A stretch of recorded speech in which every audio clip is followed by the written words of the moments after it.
unless you're Edgar Allan Poe or like, Yes. I think no, Snow Falling on Cedars was not written in first person, thankfully.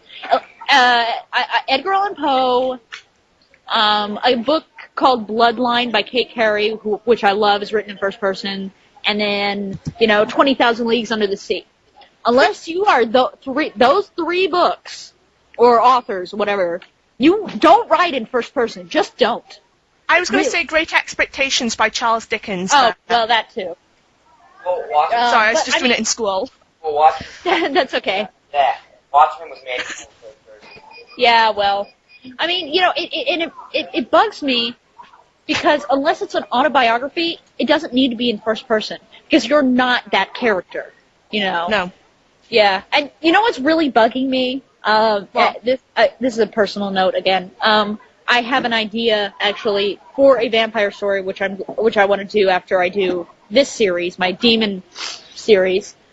Unfortunately, the way that it's coming out, it's like I can't write it in any other way other than first person. But the reason I can get away with it is because my main character is very analytical, and I'm trying to convert it into third person because I hate first person so much. But it can't come out any other way, which sucks. I'm thinking about doing a mixture at least, But oh god. Yeah. But it's not first person as like the victim. It's first person as the actual vampire. That yeah. is I remember a book I read a while back, and it was written about 20 years ago now. Yeah. It was called The Last Vampire, and it was like changing the vampires slightly so they wouldn't die in sunlight. Yeah, adapting. But it still had some of the key basics, like drinking blood to survive and such, and killing, and bizarrely enough, they actually did have super speed. Yeah. So, but where was I going with this? I don't know. I don't know either. I was about to say something that's dropped. Yeah, it's gone now. I'm sorry. I'm so sorry. That's okay. That's okay. Yeah. See, and I kind of get, whoa, I'm echoing on your channel, girly. You are. Sorry, that's because I pulled my speaker out accidentally. Oh, okay. And I kind of get, like, vampires adapting over time to, like, protect themselves in sunlight. But it should at least annoy them. They shouldn't be completely nulled. They should have some sort of, like... Because that's the thing, like, I still think that garlic is not so much a repellent, it's just a pest. Like the whole garlic thing. It's like just a smell they don't like, that kind of thing. Well, in the book I mentioned, the vampire can go out in sunlight but becomes weaker and tired. Yeah, something like that. She can eat garlic, but it tastes quite vile to them. Yeah. So... I actually, I had a vampire once in a role play, who was a great cook. He loved to cook. Vampire get its own cooking show. That's awesome. Besides blood, I mean sugar. Anyway. So, yeah, that's that. Oh, God. Did I help you at all, T? Not really. There's so much to mention about Twilight in so little time. I know, we're already more than a half hour in, considering our last recording which dropped. Oh, so we're like an hour in. And I still have like an hour left to stay here. We'll just keep going. Going and going and going. And going. Energizer battery. So yeah, and the one character I liked. The one character, I liked him because in the first book he didn't have enough screen time to be tarnished, or face time to be tarnished. But then he just turned it. Stephanie Meyer just violated him in the next three books. Is Jacob. I liked Jacob initially. I liked him because he was. First of all, he wasn't as shallow as the other characters were. No. He was a little more like, he didn't come off to be a dick, and yeah, he kind of liked Bella, but he wasn't head over heels like Mike was for some fucking reason. Oh, God. Oh, no, not him. I hate him. But, I mean, I would have here's another thing that really bothered me. Well, anyway, no, I'll put that for later. Right now, I'll just talk about him. So, in the first book, he didn't have that much face time, but, I liked him because he was kind of like a breath of fresh air from all of this petty, self-absorption that was going on. Yes.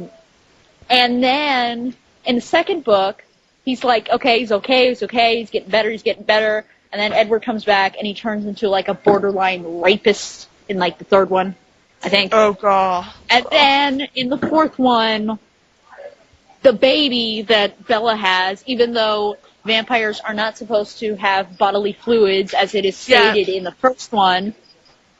We don't know how that works. We're not going to go into that. Well, and then she's like, wait, the girls just have their bodily fluids stopped. The boys can still I'm like, That's the exact right. sound. No.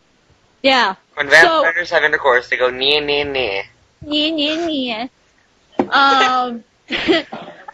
By the way, Edward pretty much rapes her on their honeymoon.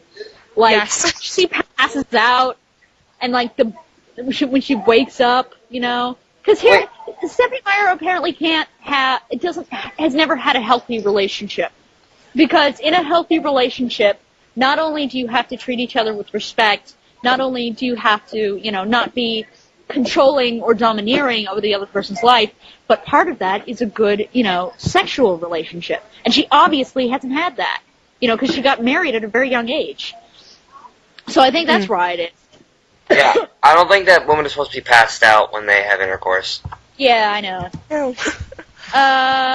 But anyway, so basically after she has her baby, which by the way turns 7 years old the day she's born, and talks immediately, and her name is Renesmee, which is Renee and Esme put together. So they took their mother's names and combined it for Renesmee, which is so ghetto I can't even begin. That's now a name. It's now a Renesmee. baby name. Yeah. Yep. So after she has Renesmee, Jacob imprints Renesmee so that when she gets older, they'll be like lovers and have babies or something. So Jacob was turned into a borderline rapist / pedophile. Yep. Head desk, right there. That's just a head desk moment. What was Smyra on when she wrote that? Acid. Yes. Yeah, okay, so and several other things. She came home from a rave and was like, man, I love those vampires. Here's the thing, because Twilight was written after she had a dream about a sparkly boy in a field. So she immediately, of course, thinks vampire. So Twilight is Stephenie Meyer's wet dream. And if Twilight is Stephenie Meyer's wet dream, then Breaking Dawn is Stephenie Meyer's acid trip. Okay? Yes. So, yeah, the one character I liked, completely tarnished. I was going to say something else. Damn, for a while. I was going to say something else when I was talking about Jacob. Oh, yeah, here's the thing. She builds up suspense that is unneeded. In the first book, you don't find out he's a vampire until like 100 and some pages in. It says on the back of the book that he's a vampire. There was no need for that much suspense. That's a fail. That's a fail right there. Mm-hmm. And you don't even find out that Jacob is a wolf, is a werewolf until like the second book. All right. In the first book, she had a dream that before she found out that Edward was a vampire, scary, she had a dream that Edward was standing all beautiful and statuesque and had pointed teeth. Wonder what that means. By the way, that's the only part in the book where the vampire has fangs. Yeah, that's the only part where fangs are shown. And then Jacob turns into a wolf and tries to drag her away in her dream. So, this isn't obvious at all. You know. No. Oh my god. Why are we still... Why is this book popular, damn it? It's because girls. Girls. Sorry. Yeah, it's a self-insertion Mary Sue, and... I could have a boyfriend, so I don't know where I was going with that, sorry. So, if Twilight's for people who can't get boyfriends, what's the book for guys who can't get girlfriends?